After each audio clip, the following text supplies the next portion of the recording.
it, stepped on, taking for granted, nothing left to give. I don't see the reason to be open. Now I'm playing selfish, shutting down emotions, pushing love.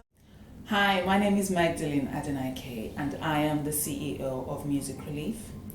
Music Relief is a service-based organization and we run empowering creative workshops for our target audience, which are youths and young women.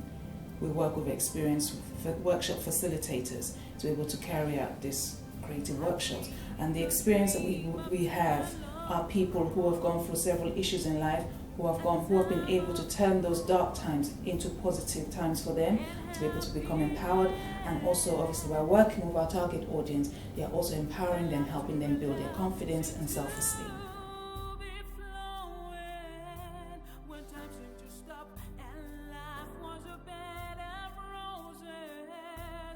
The event was held on the 30th of October and that coincided with Black History Month. It was called From Shame to Strength, and it was an event that brought the whole community together to be able to learn different aspects of shame to strength from different people. And the people that we had on stage that evening were leading ladies within the community who made up the panelists, telling us issues that obviously they'd been through in life that represented shame to strength. And we also had young people as well who also did several performances on stage that evening, telling us their interpretation of shame to strength as well. So it was a very good evening in the whole.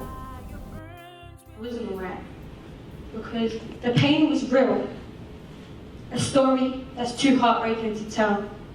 Imagine once being happy and everything that made you happy was now the reason you didn't want life to go on. It just didn't feel real. Nothing was going right. I was a young girl chasing my dreams who had the key to the world, the education that meant the world. I just slipped up and went down the wrong path. A girl who went from straight A's to D's and E's within a week. It started when I met a guy. The wrong guy. But I couldn't get a job because I had no grades. I had no one to call on. He was the only person I had, but it wasn't his fault. And he hated it when I shouted. But he made me realize when I was wrong. How could I be so angry when everything was already so perfect? My angel was in care. I had a flat with the man that I loved and he gave me things that made me feel wonderful. For a while. Being on drugs and being drugged is two different things and I never knew which one was which. It's the same as being loved and loving. I never knew which one was which.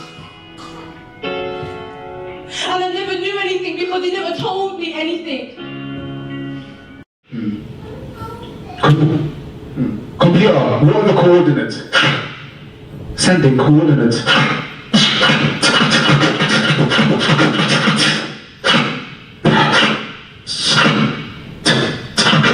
Send down a new heart. Sending heart.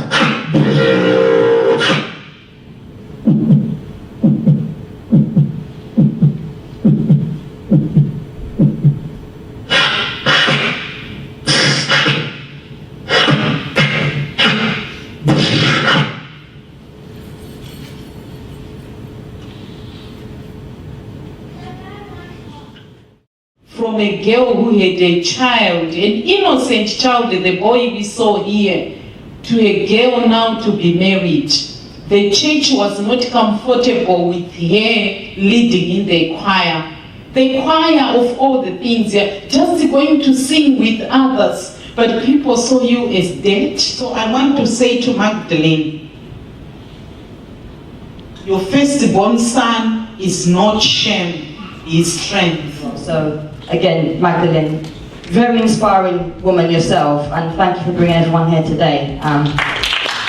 The event was held, like I said before, to coincide obviously with Black History Month, but especially to bring the community together, to be able to highlight issues that surround shame to strength. The whole title came about from my book. My book is called From Shame to Strength, Music Saved Me. And it highlights my own personal journey as a teen mom, someone who had to go through early marriage, divorce, abuse within the marriage, remarrying again, and just highlighting several issues that I experienced that were dark times for me, but been over the years been able to turn it around. So we had on the night, like I said before, 4 leading ladies who made up our panelists, who came to discuss issues in their own lives as well, highlighting issues from shame to strength. And we also had young people as well, who also, which was the main thing we wanted to do, was to attract young people to come and do performances in their own way and narrate shame to strength for them to have a better understanding of so many issues that young people have to face, not just myself, but young people now. So it's not just teen pregnancy, it's not just early marriage, it's not just divorce, it's not just abuse, but so many issues that young people are having to face that are rampant right now. We've talked about early marriage, there's abortion as well, there's gang activities, so many different things that are actually taking place right now. We wanted to be able to empower these young people and get them to learn, to gain experience, gain confidence, and obviously learn from that whole event that evening in order to move on, to become empowered within themselves and as they move on in life as well. Seeing people acting out my own story, and that for me was painful but also powerful, because it empowers the young people to be able to do something, so that way they don't fall into that same pattern. As you can see, there was obviously, like he said, I wasn't born in this country, so you're coming from a different country, having to adapt to a new environment, coming from a loving family, and then you come into this country and then you fall into various things in the country. You can see there was an element obviously with the pregnancy, and then you already know that you're a young person, you're going through this emotion, you've got this shame and disgrace to the family, but you're trying to like, oh please help me out here, but that isn't happening. Not because, oh, they don't want to know, it's because of the fact of what happened and what will people say. So they did that, and we talked about, and we saw the marriage, you have to marry to be able to rectify that whole issue. And they did it so beautifully well. And for me, I think the message that we need to come away with, obviously the title is Shame to Strength, but also that we need to be